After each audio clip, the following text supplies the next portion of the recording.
relying on a tracheostomy tube to breathe. This Waverly woman doesn't mind washing her dishes with the town water. But drinking it, well, that's another story entirely. It's your water? No, not mine. No. I tried to get her water from the store, bottles of water from the store, so she would be able to drink and cook. That's the woman's daughter who asked to remain anonymous. I'd be like, wow, really? She says brown water sometimes comes out of her mom's faucets. Pretty nasty. Just to see the brown coming out the water and you're like, oh, wow.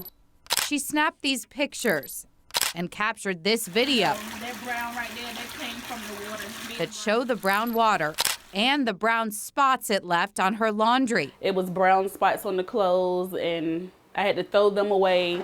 New frustration over an old problem. It comes out of the faucet brown. It was back in 2017, now here it is 2019. The problem solvers investigated the issue back in 2017, and at the time, the state told us the water is safe, and waterline breaks dislodged iron and manganese particles, turning the water brown. The former mayor told us Waverly applied for a $2.8 million state grant to fix things, but we found out Waverly never received the money.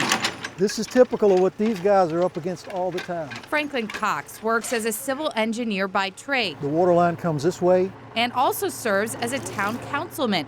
He maintains the water remains safe. We have it tested all the time. A clean sweep election put Cox on council in July of 2018. They just want to change, I guess. Voters replaced every single council member and the mayor.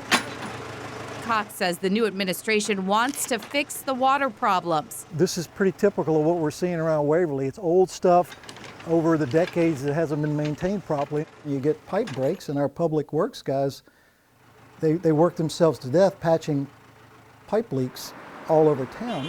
But he says 90 years of deferred maintenance on the water infrastructure makes things tough.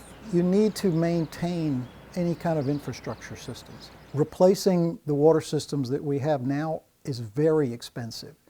And little towns don't usually have a whole lot of money.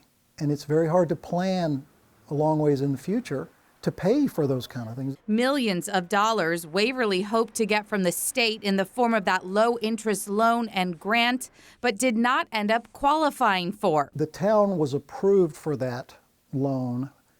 The problem was it couldn't be closed until the town got the finances in order, and there were some issues there. Cox says the new administration will fix those accounting issues and reapply for the funds. In the meantime, Cox oversees temporary fixes to prepare Waverly to flush its water lines to help eliminate the brown water, like a refurbished water tower. And it's in service now. And new fire hydrants to replace 3 that do not work. And hopefully that'll set us up so we can do a full system flush. Changes Waverly residents hope lead to clearer days ahead. They need to really hurry up and get on their A game and get it fixed, point blank, period. Now, Franklin Cox tells me they should know by this summer whether or not they get the $2.8 million in grant and loan money from the state. However, he says there is a strong possibility Waverly will have to raise water rates to help pay for a major overhaul. Working for you, I'm Melissa Hippolyte for CBS 6.